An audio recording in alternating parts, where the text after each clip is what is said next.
Hello, folks. Lovely to see you all.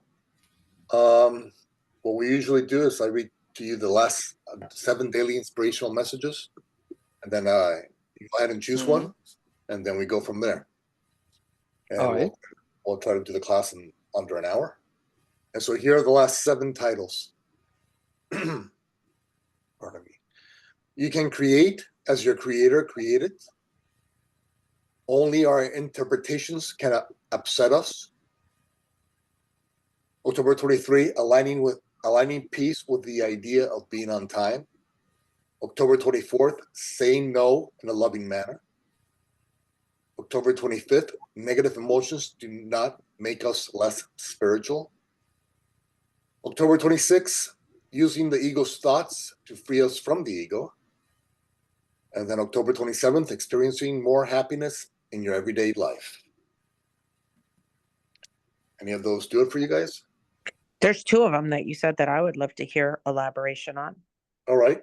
One is that negative thoughts don't make you less spiritual, and the other was using the ego's thoughts to, I don't know if you said fight the ego or whatever it was. Okay, negative emotions do not make us less spiritual. Let's go ahead and start with that one. Okay. It's 2 paragraphs long. This is the October 25th daily inspirational message, the condensed version. The only emotions we can truly heal are those we allow ourselves to feel. Today, let us give ourselves permission to feel negative, in quotes, emotions without being made to feel wrong, bad, or less than for doing so. Let us do this not with the intent to hurt others, but to heal ourselves. When we become an example that those who hurt can heal, we light a path of hope for those who are feeling lost and hopeless. By doing so, we help them find their way back home to the state of peace. We are here together to work through the emotions that are currently blocking our awareness to our loving nature and thus to the state of peace. Let us now learn to use these negative emotions not to judge self or others and thus dive deeper into the darkness, but instead to recognize and remove the barriers and beliefs that are blocking our awareness and our connection to our loving nature. Paragraph 2. Today, if dealing with negative emotions, first, stop sacrificing any more of your time, focus, and energy to the negative thoughts that are fueling the negative emotions. Second, remind yourself that you have co-created your journey with God. Thus, each step of it is sacred and will be used for good. Third, forgive your judgments and misperceptions of self and others. Fourth, remind yourself that God is perfect, only creates perfectly, and that you are his child in creation. Fifth, trust that because God is love in all your experiences and emotions, no matter how negative or challenging they may appear to be, will be used to help you grow, heal, and awaken. Six, recall that there is no need to judge or have negative emotions when all is going to be used for good. Seventh, recall that each and every one of our journeys, having been co-decided with the divine, with perfection, are perfect for all of us. And eighth, trust that this truth is true. Be at peace, and in doing so, become a beacon of healing and peace for others. And that's the end of paragraph 2. And that's negative emotions do not make us less spiritual. And so there's 8 points. So let's kind of go through them. Okay, if you're dealing with a negative emotion, first, stop sacrificing any more of your time, focus, and energy to the negative thought that is fueling the negative emotion. Okay, so if you're having a negative emotion, you know which road it's taking you to, right? It's simply leading you towards further darkness. And so why continue to follow a path that you know does not get you to the state of peace? And so the first thing you have to do when you have a negative thought or emotion is to stop sacrificing your time, focus, and energy to those negative thoughts. Because a lot of times we like to think about those negative thoughts and then feel bad about them and then sink deeper and deeper into them. And so you sink deeper and deeper into the darkness. And so what you want to do is you want to stop that line of thinking, first of all. So that's something conscious that you can do to step aside from those negative emotions. And then here's a second. Remind yourself that you have co-created your journey with God. Thus, each step of it is sacred and it will be used for good. Okay? So the second thing, once you've stopped those negative thoughts, once you stop dedicating your energy and emotions to those negative thoughts, you remind yourself, okay, wait a second. I co-created my journey with God, with the divine, with perfection. And that's because God is perfect love. He's going to use this situation for good in some way, shape, or form. And so you have a certain level of peace, knowing that God's going to use this situation for good to help you grow, heal, and awaken. Then third, you forgive your judgments and misperceptions of self and others. A way to go from the duality of this world to a sense of oneness, to a sense of uniting with the mind of God, is that you have to forgive the thoughts you once the ego made you think they were so precious to you. Those negative thoughts, okay, you have to forgive yourself for thinking those thoughts and forgiving your brothers and sisters for thinking those thoughts, or AKA triggering you. And so you use forgiveness to depart the ego's mindset and return to an alignment with the mind of God. And fourth, remind yourself that God is perfect, only creates perfectly, and that you are his child in creation. And so again, here you remind yourself that God can only create perfectly. And so no matter how the ego has trained me to think about the situation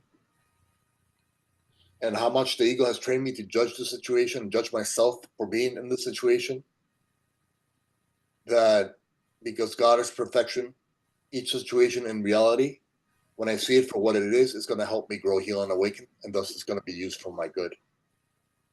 And so you have a certain level of peace, understanding that whatever it is that you're going through, you're going to be able to use for good. The fifth part is basically the same thing. Trust that because God is love, and all your experiences and emotions, no matter how negatively or challenging they may appear to be, will be used to help you grow, heal, and awaken. And so all you have to do is think about your past and your past difficulties and how you've grown through them and how now they become tools in your tool belt. So all this negative stuff that the ego would have you condemn yourself for, they now become tools in your tool belt. So now when you go through this type of situation again, you now have these tools to deal with you have your life experience available to you. Seventh, recall that each and every one of our journeys having been co-designed with the divine, with perfection, are all perfect for us. Just a matter of trusting that. And then just eighth, it's the final one. So just trust that this truth is true. Trust that this will be used for your healing and awakening, and then you will become a beacon of healing and awakening for others. And so that's the basic points of how to use negative emotions when you get stuck in them, not to sink deeper into them, but to use them for good. Any comments or questions?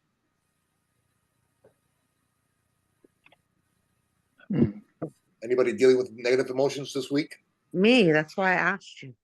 All right. So, But I do have a question though. Sometimes, like today, I have negative, I feel bad, like I feel upset, but I don't have any. I mean, earlier I had some thoughts, but like right now, I don't have any thoughts to attach it to, just really negative feelings. And I'm not really, do you just bypass all the stuff about the thoughts and just try to remind yourself I can choose peace instead of this? Because I don't have anything to attach it to. other than, had a really bad week, but not today. Yeah, just look at your past and see the difficult times that you dealt with in the past, and all the healing and all the growth that came from it. And so when you start to see, okay, wait, I kind of went through these dark times before. I've gone through these dark times before, and sooner or later, I always overcome them, and then they become my life experience, and then I can use this life experience for good to become a brighter light in this world. And so all you have to do when you're experiencing difficult times is to remember of the past difficult times that you had and how you overcame them and how you now are able to use them for good. And so if those negative times actually produce spiritual tools that you can now use for good, well, aren't these times also going to produce such tools? I hope so. Yes. And so they will. I'll give you the cliff notes. They will. And you'll find a way to deal with this type of situation in a more loving manner, more peaceful manner, more forgiving manner. And it was only your life experience that helped you get these spiritual tools. So when you realize that it was only your life experience, it was only those people who quote unquote triggered you that brought about these opportunities for growth and healing, then you start to become more understanding of the situation and more appreciative of what's going on instead of judgmental of self and others. So yeah, it's about stopping the line of thinking. When a negative thought comes in, stopping the line of thinking that just dives you deeper into the darkness and despair. Because let's say you're having a bad day or a bad week. You can how they call it when you're not swimming, but when you're like in the ocean and you're paddling, but and you're above the surface, but it's not swimming. Treading water, I think they call it. Yeah, treading water. Yeah. Yeah, so you can tread water all you want when you're in your negative emotions, but sooner or later, you're gonna get a cramp, and you're gonna go to the bottom of the ocean if you insist on keeping on thinking those negative thoughts, staying focused on the negativity, on the darkness. If you do that, well, that's called free will. You can do it if you want, you know. But if it doesn't deliver to you anything that you truly want, the peace you want, the joy you want, if it doesn't deliver that to you, why continue to support those thoughts with your time and energy and focus? And so learn to use that shift in perception to not only get you out of this situation, but get you out of all types of future situations when the ego is trying to imprison you within its mindset. And so this situation here today or this week that you're having a difficult time, you just got to consciously make a decision to stop that line of thinking and start to realize that this too will be used for my growth, healing, and awakening process. And so this too I will use as a form of life experience. And I will be able to help others depart the darkness simply because I learned how to depart the darkness myself. And so, yeah. Thank you. Yes. Or I got mixed up because you said like feel the feelings, but then you're like think yourself out of the feelings. So I was like, well, I don't know if I'm to sit here feeling crappy because I don't really know the reason why, or if I'm supposed to try to, use something to intercede. Yeah, okay. That's sentence number 1 and 2 of paragraph 1. Okay. I'll repeat it. The only emotions that we can truly heal are those we allow ourselves to feel. So it's okay to feel whatever it is you're feeling. Sentence number 2. Today, let us give ourselves permission to feel quote unquote negative emotions without being made to feel wrong, bad, or less than for doing so. So there's nothing wrong with feeling your feelings. Okay. What is unproductive is to get stuck in those emotions. You feel your feelings, okay, that's fine. But then you feel how those feelings are making you feel. Are they delivering to you the peace and joy you want, or are they not?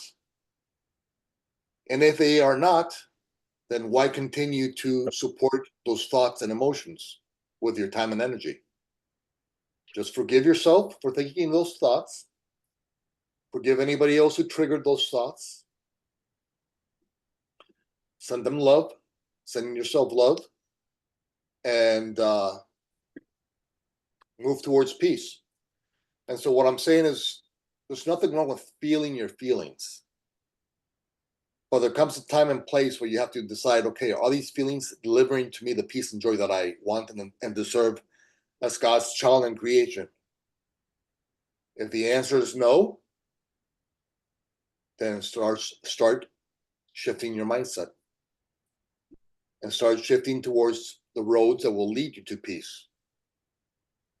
And some of those pathways are the doorways to those pathways are through forgiveness, through compassion, through a trust in the divine design, through an understanding that this will be used as a life experience and I can use this for good, through those roads. Yeah. Thank you, James. Yes. Hi, good evening. Good evening. I'm in my car, I'm eating and listening. I'm listening you guys and Wendy. Many times I have feel same way. In my case, I tend to link to something because I don't know if I feel many times down, sometimes it's not that well on my body, I lay down, I'm still feel distress. So there's several ways on, trying to ease ourselves, to help ourselves go back to peace. And now the elements that I use being physical, mental, spiritual, using all my senses. It's like what will help me if I will be watching something? Oh, well, something funny. What will help me if I will eat something like that I really like? Okay, let me go buy it. Let me, if I will hear something, what will be the sound that will be like soothing for my mind, like sweet or it will bring me good memories. So I will hear that song or that sound, or maybe just sometimes the silence. The silence has a lot of sound of the birds, sound of the air conditioning. Behind the sound of the air conditioning is another sound. And sometimes by looking on, on what else. If I touch something, what will be? And then I hug myself. One of my arms goes to my right hip, the other one to my heart, and then like I'm hugging someone. Hugging myself helps me. Oh no, it's just like I need love. I need this. I need to feel. My hands need to feel this body. This body is part of this oneness. Yesterday, Christina was saying about the part of the mind, that we are part of this oneness, and that our contribution is love. And I was on my car. I was thinking about it. It's like, wow, if my contribution is love, and in this moment, I'm not feeling love. But what about if I give some love to these clothes? What about if I give some love to this car where I'm driving, and the energy will emanate? And if I have someone with me driving, will feel it. What about if I extend this energy outside where I'm gonna go? And I went to Unity in Miami Gardens for Carmen was talking, and for its second anniversary. So it shifts my perspective. It's not thinking about just me, thinking about how can I contribute, where I gonna go. I saw some friends, had some people, start talking to them, put my phone aside, enjoy the meal. I left, it takes time and sometimes to get back to this peaceful, but when we are, also acknowledge, wow, I'm feeling at peace. Wow, I'm feeling like when there is peace, love comes. We can be loving once we reach peace. Once we reach peace, we can be loving, we can be joyful. I had a friend that will say, hey, the many times I don't feel joyful. And me too. I was like, yeah, sometimes I don't feel joyful. But then digging deep, I go like, yeah, that email didn't go well. Oh, yes, the answer on this doctor was not the one I needed. Oh, actually, yeah, I received this letter from this email, and yeah, it's been a little bit of downers, kind of like messages that I take it and it's there. It's sunk on my mind. It's in my memory of my body. And as I was saying, so I do some work that it's mental, which is it's focus on my senses and how can I feed my senses in one way or another to make me feel better. Because some people has done it and they do feel better. Some people that have fear of flying, some phobias, some anxiety or panic attacks. Start focusing on some senses, sometimes in the sound, sometimes in the silence, or meditating or doing something. So then the physical part is it's tapping our body in areas where we think it's gonna be. There is exercises I may share that I find that helps. There's yoga, but there's all other ones that tap into areas where have memory, our body, our mind, of course, has the memory, mainly.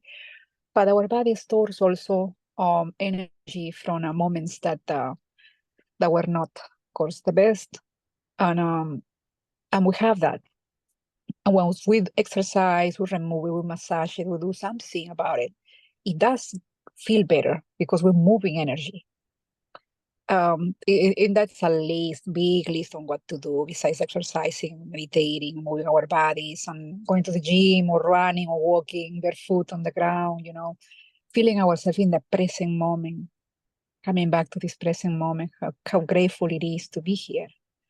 The gratitude of receiving and giving, and it keeps expanding, seeing ourselves from this limitation and beyond.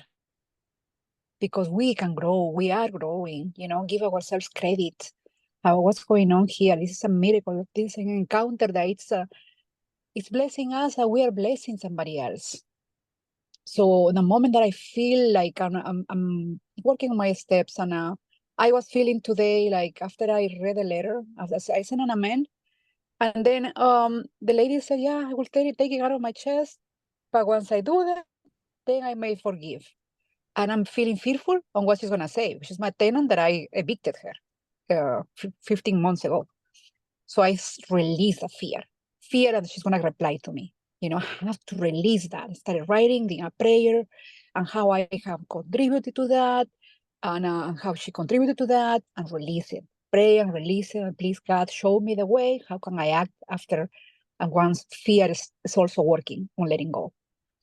So I don't want to extend much, but every moment that I'm learning or identifying my feeling, I'm going to, what is this? Is this fear? Is this resentment? Is this judgment? Is this criticism of somebody about myself? Let me release it. Identify who is the person or who is the situation or the experience, and release it. Thank you. Thank you for letting me share. Well, there you go, Wendy. You got like 100 pips. Yeah, definitely. Thank you. So there's a lot of ways to depart the darkness when the darkness comes. And your life experience will teach you those 100 ways, those 100+ ways. But you know what? There's Yeah. a miracle in there, and I'm going to tell you what it is. The Okay. miracle is I got so used to feeling peaceful a lot of the time that it's extremely distressing to me when I don't. And that's the opposite of how I used to be. So I think it's if I look at it that way, it's a good sign that, for so many months I have just felt good. That when I think what happens is, even if I can't identify what's causing me to feel upset, I think I have a feeling like, oh no, it's back. Like oh no, I don't want to go back to being like that. Yeah. And so I think that might be it. There might just be fear attached to any negative emotion, that I'm going to lose all the good things I found. Yeah, when you start to remember that you're worthy of peace, you start to when you're not at peace, you start to catch yourself quicker and quicker. And so what's happening is that you're catching yourself quicker and quicker when you're not in a state of peace, and that's good news. That's positive. I think it is, but I think maybe my expectations might be a little too lofty. Like I was very upset with a relative, and I can't believe how quickly I let it go because I was really, really upset, really incredibly upset. And I did. I sent the person love. It's not that I'm not upset at all, but I was beside myself, and now I'm just like, well, it's going to be fine, and I'm not going to hold a grudge, and I'm not allowed to hold a grudge based on my new spiritual principles. But I think that I don't know. So maybe it's residue or whatever it is. It just bothers me. I thought once I let it go that I would just feel peaceful like the way I usually am, and I'm not. So it's probably just a little residue, maybe. Yeah, the ego doesn't usually go quietly into the night. Yeah, guys, I got an issue at work. I gotta cut off. Okay. All right, brother. Bye, Mike. Great talking. Bye, Mike. Great talking to everybody. Bye. Bye. Except you didn't. Yeah, the ego doesn't sometimes just go, hey, I'm going to bother you once tonight, and then I'm going to not bother you again. And so the ego comes back and comes back and comes back. And all you have to do is recognize that there are ways to let go of the ego's mindset and thinking. And, Isabel just told you about 100 of them. And so, and you have your Start trying them. I was thinking about the music.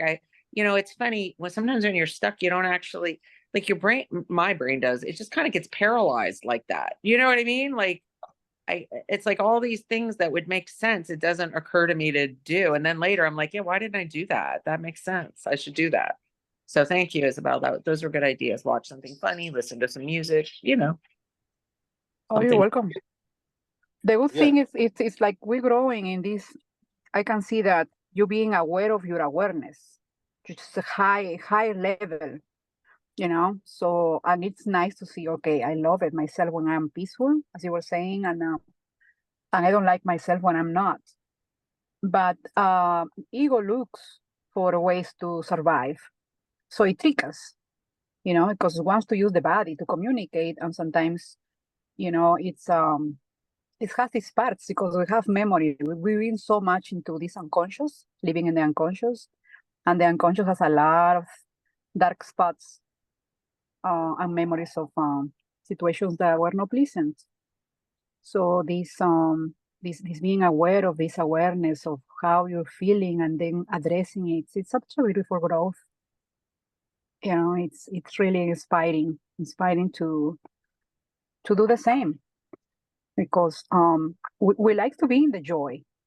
I was watching a video and someone was like so happy and they're dancing and shaking their body. I don't care how many years I have. I feel so good and I love myself. I'm doing my best I can. I was like, oh my God, I like to feel that way and show it and be bold, because that's a beautiful thing. And it's that lady inspired me, inspiring so many people as well to do the same. But that's the miracles that we want to see in ourselves and in others, which is joy, peace, happiness, love, loving, that's giving and receiving and expanding and growing. Anyway, the thing is that in the miracle says, but also we need to clean ourselves, something like that. Purification. Purification is required. The requirement for all the good things to be on a more permanent basis, which many of you guys, I think, having it. It's purification. We're purifying every time we sit here with James. I'm getting a lot of purification layer by layer. And we still have a lot to go.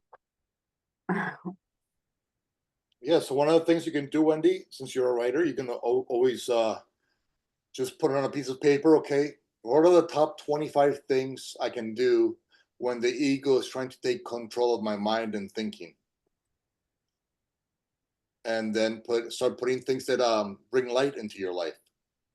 Start putting down things you can do that you like to do that bring you peace and joy. And so just list them like a list. Just do a list. And anytime that negativity comes and it kind of like freezes your brain, just go to your journal. Look at that page where you put what do I do when I have negative thinking, and choose one of those 25. I think I'm gonna write that list and hang it on my front door, because then I'm gonna see it every day. And then when I start to feel negative, I will remember. Like, if I've seen it every day, I'll know where to go.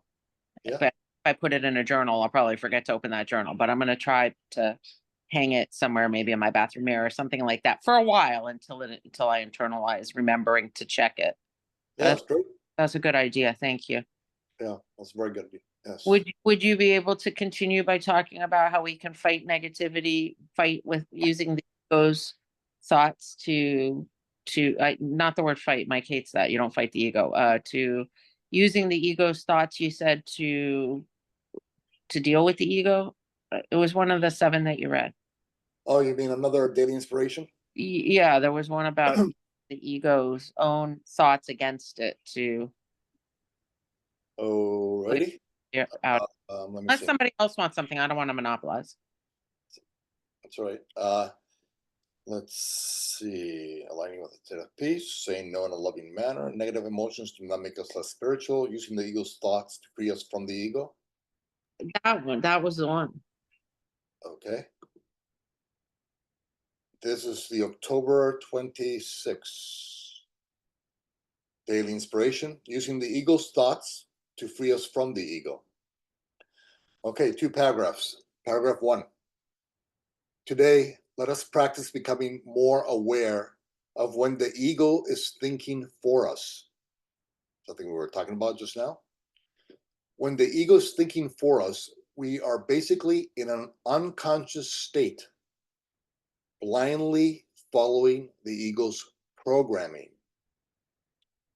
When we are in this unconscious state, the ego is ruling over our mind and thinking for us, and thus is living our life for us. When we notice that we are using fear-based, judgment-centric thoughts, let this be a sign to us that the ego is thinking for us. Fear-based, judgment-centric thoughts such as frustration, anxiousness, guilt, shame, anger, and resentment are the ego's fuel source. The ego has programmed us to believe that these thoughts and responses are normal and natural behaviors. The ego tries to have us think of each other as separate bodies, to try to get us to think that we can judge and punish others without having any type of negative effect on us. This way, the ego gets to survive and thrive through, in quotes, our responses and actions, which is really the ego's responses and actions. Paragraph 2. Today, let us recall that our mind belongs aligned with our all-loving source. If we are not experiencing love or its expressions, let that be a sign to us that it is the ego, not our truth, that it is in control. Today, let us not condemn the ego for this behavior. Instead, let us thank it. It is showing us where we need to take greater personal responsibility for the thoughts we are thinking, and thus for the life we are living. The more conscious control we have over the thoughts we think, the more our thoughts will be aligned with the energy of love. The more we get to practice consciously aligning our thoughts with love, the more natural and normal this behavior will become. By doing so, we will spend less time supporting the ego's delusions as real, and more time becoming the forgiving, loving light of the world that God created us all to be. And so, in essence, using the ego's thoughts to free us from the ego. Okay. In essence, what this daily inspiration is saying is that when you're feeling anxious, resentful, hateful, depressed, sad, uh, fearful, that's a symbol that the ego is in control of your thinking, of your thoughts. And if the ego's in control of your thoughts, then guess what? It's in control of your mind, it's in control of your life. And then you'll feel like a zombie because you're not even living your life. It's the ego who's living your life for you through its fear-based, judgment-centric thoughts. But if you consciously choose loving thoughts, such as peace, joy, compassion, forgiveness, grace, mercy, then that's a symbol that the truth in you is in control of your thinking. So that there's the truth in you. So you know when your truth in you is in control of your thinking, and when the ego is in control of your thinking. If the truth is in control of your thinking, then you have peace. If the ego is in control of your thinking, then you have conflict and chaos and fear and anxiousness and doubt and worry. And so this is just about using the ego's tools, not to punish yourself for thinking them, but to recognize, okay, the ego right now has control over my mind, which means it has control over my life, which means the ego is living my life for me, which means I'm never going to feel fulfilled acting in this manner. And I'm never going to feel fulfilled because God did not create me to be anxious and worry and doubtful and sad and depressed and angry and hateful. And so, okay, don't punish yourself for thinking that way. Just recognize that's the ego who's temporarily in control of my thinking, and therefore it's in control of my mind and life. And so I'm not even in control. I'm not even living my life. It's the ego who's living my past programming is living my life for me. And then you wonder why you don't feel fulfilled. It's because you're not even living life. It's your past programming who's living your life for you, the ego. And so this is simply to recognize when the ego is in control of your thinking and use that as a reminder to take back control of your thinking, and thus to take back control of your mind, and thus to take back control of your life. And so this way, we use the ego to free us from it. Because the ego wants us to judge ourselves and others, and then it wants us to feel bad about judging ourselves and others. That's it, little ego's game. It's one of those little downward spirals. But all we have to do now is just recognize when the ego is thinking for us and take back control of our minds. And so that was the daily inspiration, October 26th. Any thoughts or comments? I'd like to, hi James, I I'd like to talk about another daily inspiration that it was interesting, your point of view of being on time, because that's something that I struggle with my mother, because when she used to be like very late, and I always thought that if you have a commitment with somebody else, if two people say, okay, let's meet at 2, and you show up at 3, in my way of thinking is disrespectful, because why one person committed to be there and respect the other person's time, and the other one just show up an hour later, and it was okay to let the other person wait for an hour, and it's interesting because my parents, they divorced like 20 years ago, and my mother changed a lot this behavior of like she is no longer like that. But then recently, I divorced my husband, and it was something that I was struggling with my husband also, because like everybody knows that like his family, his friends, like if you want him to be at a certain place at 2 p.m., you tell him be there one, because everybody knows you're gonna be there too, you know. But again, it was like something that I struggle, and over time, like I, I needed to be more flexible, you know, with my own time in order to, we lived together for, 20 plus years. And he also had to adjust to, being more on time. Like for example, right now, like that we are divorced, when we have lawyers involved, and my kids need to be at school by 9, because if they are not there by 9, they miss breakfast.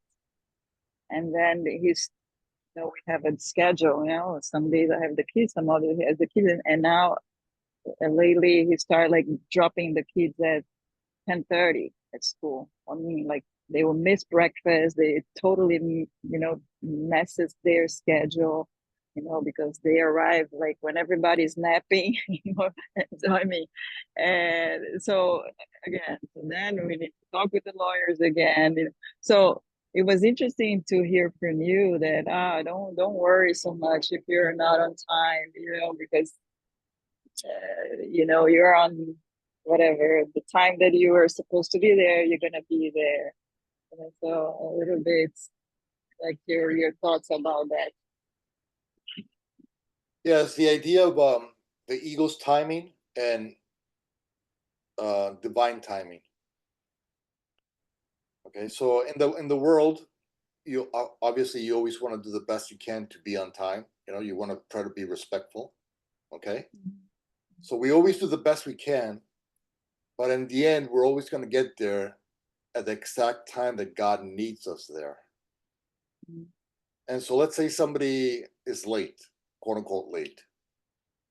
Well, what's that offering you? It's offering you the opportunity to practice being more patient. It's offering you the opportunity to be more forgiving. It's offering you the opportunity to breathe and just spend a little time with God and say, "Thank you, God, that I have breath in my lungs." There's numerous ways you can see it that it can bring you a certain level of peace. And say, God, okay, this person is late, quote unquote late, and in the world of duality, in the world of the ego, he's late. Either I can get upset and thus stop fulfilling my function as the light of the world, or I can use these moments to practice fulfilling my role as the light of the world, reinforcing forgiveness in me, reinforcing compassion, reinforcing understanding, reinforcing mercy, reinforcing grace. So you can use this time for good, to become a brighter beacon of light for others. Yeah, but I understand what you're saying. It was only me, but then when it involves like other people, and it messes other people's life, when you are not committed to a certain time. So I don't know how to think about that, especially the example of my kids. They miss breakfast, then they sleep late, and then they arrive at the school and everybody is sleeping. So obviously then they're not going to be sleepy when everybody is. So then they come to my home, which is a totally different schedule, especially for kids. It's very important to have a routine, that they understand. So yeah, that's a little dance we have to do in this world. Yeah. We have to, yeah. Obviously, when it comes to children, they have a schedule to keep, and they have to, they have to be there for their breakfast, and they can nap time and all that stuff. Yeah. So you have to, we're not. It's not about being a doormat. You have to be honest. And if you have to go through your lawyers, you have to go through your lawyers and say to the guy, to your ex-husband, he's got to do a better job of this. Yeah. Because it affects the kids.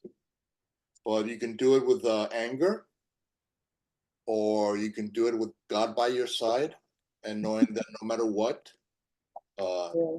God is in control and that everything's going to be okay.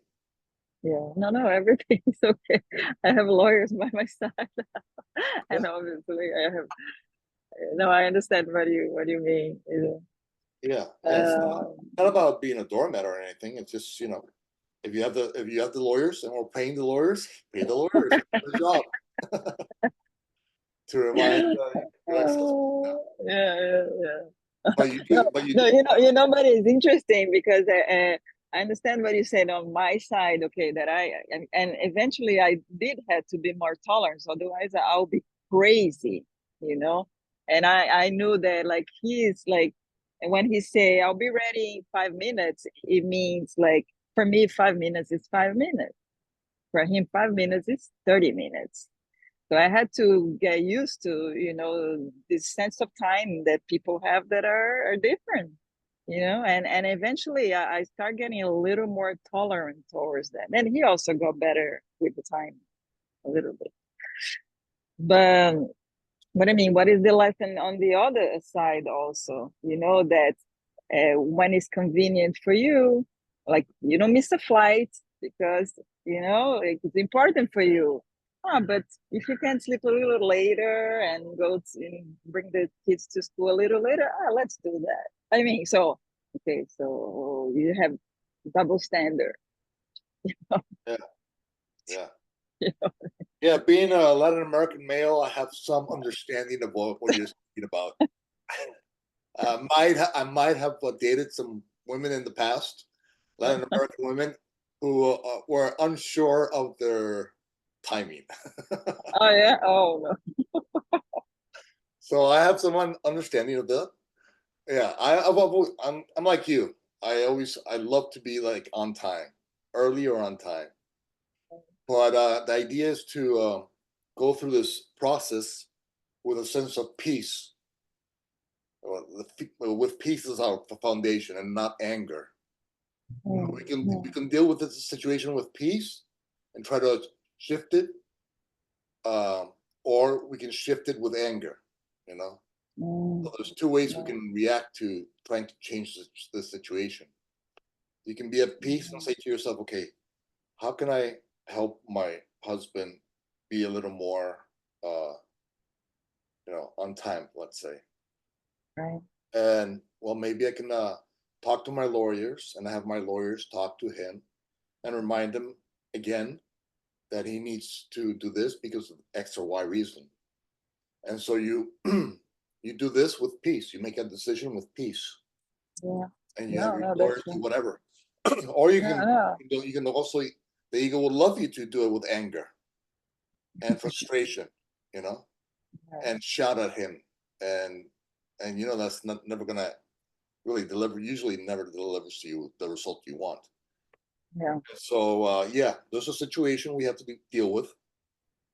Now we can do it with peace or with anger, And so let's try and do it with peace and find ways to do this with peace, and then trusting God more and giving that job to the lawyers or whatever.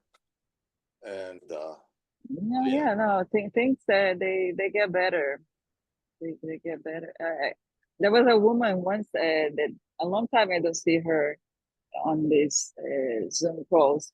Once she was saying like I was still married and living through hell, and then she was saying I used to shout a lot, but then after when I divorced, then I became just so peaceful, and I said, interesting. Because that's how I feel. I have a lot more peace now. So, but okay, thank you for the answer. I understand what you're saying.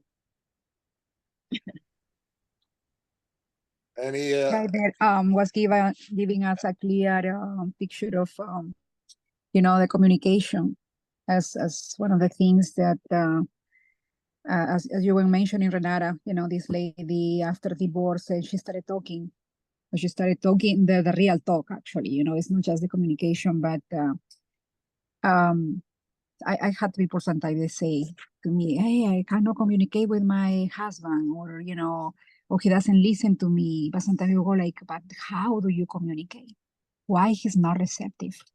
Because not everybody is not receptive. Sometimes we have a communication that it's in a way down to the other person, or we sometimes a little bit bossy, or sometimes with some power or some anger, or you know, or too submissive. We cannot go in ways that it's not, you know, I would say genuine. Because if I am upset, I'm gonna have to tell him I am upset, you know, in a respectful way, and this is what I want. I feel this is what I want. Say, wait, what is that you want? You know, so because we have to have peace. I remember when I said, hey, I'm communicating with my wife through a lawyer. I don't talk to her. I go like, why do you talk to her? No, I have my lawyer. I tell my lawyer what to say, and my lawyer communicates to her lawyer. I go, well, what is this? I know you're looking into a new relationship through an app. Hey, how are you communicating? How is this so that you know that she's the one, you know, because you aren't, and then she showed me, oh yeah, and I am in another app. And do you think I said that she's also in other apps, communicating herself with other people? And how do you know that she's the one and you want to marry her and you haven't even spent much time together or things like that? So our communication goes many times because it has happened to me, you know, that when I felt like I was listening, you know, like he's communicating so good with other people. I can see his energy, his love, his respect, his you know, the way they treat him nice. So what happened that with me was not like that. I started to you know, I started to see things, and sometimes we don't say words, but it is in our actions, our body language, communicating right there. We're communicating in many ways that people won't see it, but we are communicating. So how honest are we on what are we emanating to them, the good energy or the negative? In the moment that we start like seeing the innocence in the other person, because he's also in bringing something from the past and bringing it to you, and maybe not learning, still sleeping, not awake, you are awakening. You know, you are here searching for healing, searching for ways on how can better how you feel, how to deal with your emotions, how to become the best, you know, and in peace, in love, so you can other people can also benefit from that. And many times our husband or ex-husbands are not in the search of peace and search of spirituality, but if they are, perfect. So things that happen, and at some point they will touch rock bottom and go like, let me wake up, because I know I'm bringing the same insanity into another woman and another, you know, marriage, and then end up in the same situation. So our praying for them is, please God, give them the willingness to reach to you. Give them the willingness to communicate in ways that is positive, in ways that it's decent at least.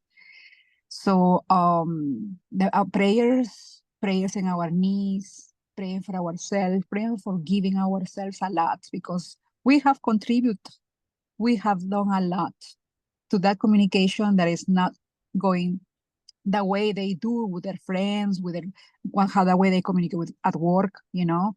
They communicate so good. If you start thinking that many times you hear them in a group of people, they're like, oh, wow, how nice. Why he's not like that with me? So it has a lot to do. What is my contribution as well, right? Of course, that contribution comes because he's also sometimes an asshole in the house. But, we are not telling him, hey, this bothers me of you. Hey, this I don't like of you. I would like this. This is what I see, and it's not making me feel good, but this is what I want. And communicating and asking, yes, this will be a way. And I'm praying, God, please. I think some of the ways.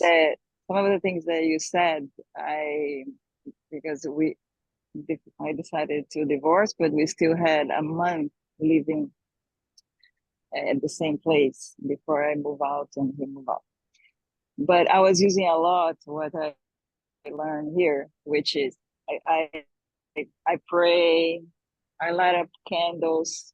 There was times that there was like we were both in defensive and talking from the ego's voice and trying to be right.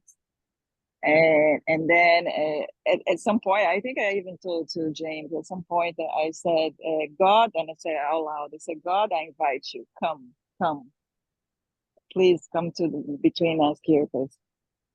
And that communication completely shifts. At the end, he was saying he was sorry, because what happened a lot between us, he would be defensive and he would not listen to what I have to say, and I would try to talk and I couldn't talk, and then I started getting angry because I couldn't talk.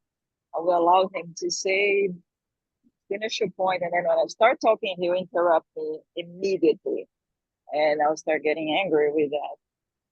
And once I did that, I said, God, come and help, intermediate this, and he started allowing me to talk. And at the end, he even said, I'm sorry. So yes, I know these things, they work. I think being on a marriage, we're married for 18 years, but we live for more than 20 together. There's a lot of baggage, that triggers you all the time, so you're not always living in the present, you are still living, in the past, which is also ego, because you're still hurt by things that were not healed, but you're still bringing all that stuff with you. And that's why it's so hard. And actually we do talk, but by talking to the lawyers, it's easier in some occasions, because when I talk directly with him, he tries to manipulate me. When I talk to the lawyers, he can't manipulate the lawyers. So that's why it's more effective in ways. But anyway, I think we can be friends. I think that we are, talking in a way that something happened. One of my boys lost a tooth and had many stitches on the mouth. We both have to see him, bring him to emergency room, to plastic surgeon. And we were in the situation that we didn't need to think about ourselves. We need to think about the kid, and we were very effective to address that situation. We were many hours together, just thinking about the boy first. And so, I think that, it works, all the things that I learned here, I apply them. Yeah, it's beautiful to try to bring God into those situations when it gets when both parties get a little into the ego. Invite the Holy Spirit in and invite for God's guidance to help heal the situation. So yeah. All right. Well, any final comments or questions? Mary, you're okay? Everything good?